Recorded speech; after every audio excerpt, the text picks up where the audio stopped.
പൊറോട്ട നാടകങ്ങൾ മാത്രം അരങ്ങേറിക്കൊണ്ടിരിക്കുന്ന ഒരു സീസണായി മാറുകയാണോ ഇതെന്ന് എനിക്ക് തന്നെ തോന്നിപ്പോകുന്നുണ്ട്. കാരണം ആര്യനെതിരെ ഏറ്റവും വലിയ രീതിയിൽ ആദ്യം തന്നെ പ്രതികരിച്ച സരികയും അപ്പാണിയും അക്ബറും.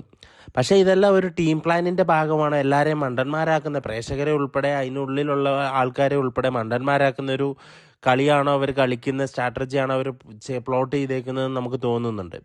കാരണം കിട്ടിയ ഒരു അവസരത്തിൽ ബാറ്ററി ചേഞ്ച് ചെയ്യാൻ വേണ്ടി ഉള്ളിൽ കയറി ഇപ്പോൾ ആരും ഇല്ലാത്തൊരു സാഹചര്യത്തിൽ അപ്പാണി ചെയ്യുന്നത് എന്താണെന്ന് വെച്ച് കഴിഞ്ഞാൽ ആര്യനെ കെട്ടിപ്പിടിച്ച് ഒരു ഉമ്മ കൊടുത്ത് കെട്ടിപ്പിടിച്ച് ആശ്വസിപ്പിക്കുന്നതാണ്.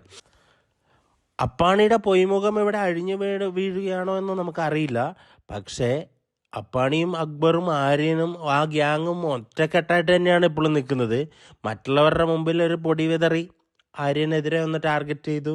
പക്ഷെ ഒരിക്കലും ജിസൈലിനെ അവർ ടാർഗറ്റ് ചെയ്തില്ല. ഇതെല്ലാം കണ്ടുകൊണ്ടിരുന്ന ജിസൈൽ കട്ടയ്ക്ക് ആര്യൻ്റെ കൂടെ നിൽക്കുന്നുണ്ടായിരുന്നു. അപ്പം ഈ ഒരു ഗ്യാങ്ങിനെ കുറിച്ച് നിങ്ങളുടെ ഒരു അഭിപ്രായം എങ്ങനെയുണ്ട് എന്നുള്ളത് നിങ്ങൾക്ക് കമൻ്റായി രേഖപ്പെടുത്താം.